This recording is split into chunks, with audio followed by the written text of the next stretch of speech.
गोंदिया जिले में एक बार फिर समाज को शर्मसार करने वाली घटना सामने आई, जहां एक सामूहिक विवाह समारोह में 3 बाल विवाह कराए गए। हैरानी की बात यह है कि यह मामला तब सामने आया जब विवाह प्रमाण पत्र बनवाने के लिए दस्तावेजों की जांच की गई। परसवाड़ा के इस आयोजन पर अब गंभीर सवाल खड़े हो रहे हैं। गोंदिया जिले के परसवाड़ा गांव में 6 अप्रैल 2023 को हनुमान देवस्थान समिति ट्रस्ट द्वारा एक सामूहिक विवाह समारोह का आयोजन किया गया था, लेकिन इस धार्मिक आड़ में समाज को कलंकित कर देने वाली हकीकत तब सामने आई जब कुछ नवविवाहित जोड़े विवाह प्रमाण पत्र बनवाने ग्राम पंचायत पहुंचे। जैसे ही जन्मतिथि के दस्तावेजों की जांच हुई, खुलासा हुआ कि 3 लड़कियों की उम्र 18 साल से कम थी और उनका बाल विवाह कर दिया गया था। जब हमने प्रमाण पत्र के लिए दस्तावेज मांगे, तभी यह सच्चाई सामने आई। यह गंभीर अपराध है और हमने त्वरित कार्रवाई की है।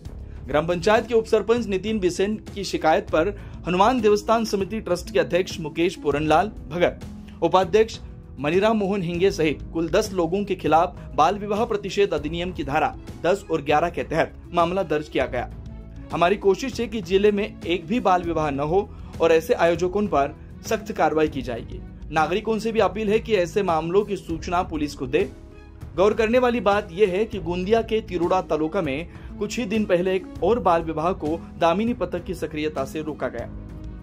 हमें जानकारी नहीं थी कि कुछ लड़कियां बालिग नहीं थी, लेकिन अब जांच का सामना करेंगे। यह घटना न सिर्फ प्रशासन के लिए बल्कि पूरी समाज के लिए भी एक चेतावनी है कि बाल विवाह जैसी कुप्रथाओं पर सिर्फ कानून नहीं, सामूहिक जागरूकता के अंतिम समाधान है। सवाल यह है कि बाल विवाह जैसी सामाजिक कुरीति के खिलाफ तमाम कानून और जागरूकता अभियानों के बावजूद आखिर यह घटनाएं क्यों नहीं थम रही। गोंदिया से न्यूज फर्स्ट के लिए ओम की एक खास रिपोर्ट। दिनांक 6/4/2023 ला हनुमान जयंतीच्या निमित्ताने परसवाडा येथे हनुमान देवस्थान ट्रस्टच्या मार्फत सामूहिक विवाह सोहळा आयोजित करण्यात आलेला होता। यात एकूण 7 जोडप्यांचा विवाह झालेला होता। यापैकी 3 नाबालिग जोडप्यांचा विवाह झाल्याचे निदर्शनास आले। या अनुषंगाने तक्रारकर्ता म्हणून योगेश भैयाला नागपुरे यांनी तक्रार दिली होती की माझ्या लग्न या सोहळ्यात झाला तरी मला प्रमाणपत्र आणि इतर साहित्य देण्यात आले। त्यावेळेस असे निदर्शनास आले की तक्रारकर्त्याची वय ही कमी होती। जेव्हा चौकशी केल्यानंतर 3 जोडपे हे नाबालिग असल्याचे आढळले व त्या संदर्भात पोलीस स्टेशन दवणीवाडा आणि बाल विकास प्रकल्प अधिकारी गोंदिया यांना नाबालिग लोकांचे लग्न झाल्याची तक्रार दिली होती। त्या अनुषंगाने चौकशी होऊन आज या 10 लोकांवर संचालक मंडळाच्या 10 लोकांवर गुन्ह्याची नोंद करण्यात आलेली आहे। मी मनीराम मोहन हिंगे, परसवाड़ा हनुमान देवस्थान ट्रस्ट उपाध्यक्ष आहे। म्हणजे 6 एप्रिल 2023 ला हनुमान देवस्थान ट्रस्टच्या माध्यमातून सामूहिक विवाह सोहळा आयोजित करण्यात आला होता। त्याच्यामध्ये आम्ही 4 जोडप्यांचा विवाह लावलेला आहे। 4 जोडप्यांची कागदपत्र आमच्याकडे नोंद होती, 4ची नोंद होती आणि त्याच्यामध्ये जरी 2 कुठल्या आहेत काय त्याच्यावर आम्हाला जाणीव नाही आणि आमच्याकडे त्यांची नोंदसुद्धा नाही, तरी आमच्यावर हा जो आरोप लागलेला आहे बाकी 2 जोडप्यांचा हा सर्व बिनबुडाचे आहे।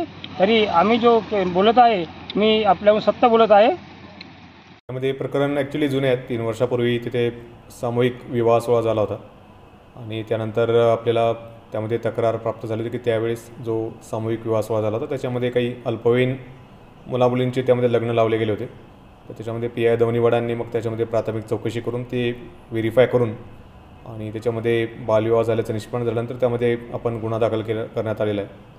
त्याचप्रमाणे दामिनी पथक यांनीसुद्धा तिरोडा येथे अशाच प्रकारची घटना उघडकीस आणलेली आहे। तर गोंदिया पोलीस दलातील दामिनी पथक, ASTU पथक आणि पोलीस स्टेशन्स यांच्या स्तरावर सातत्याने याच्यामध्ये जनसंवाद आणि जनजागृती केली जात आहे।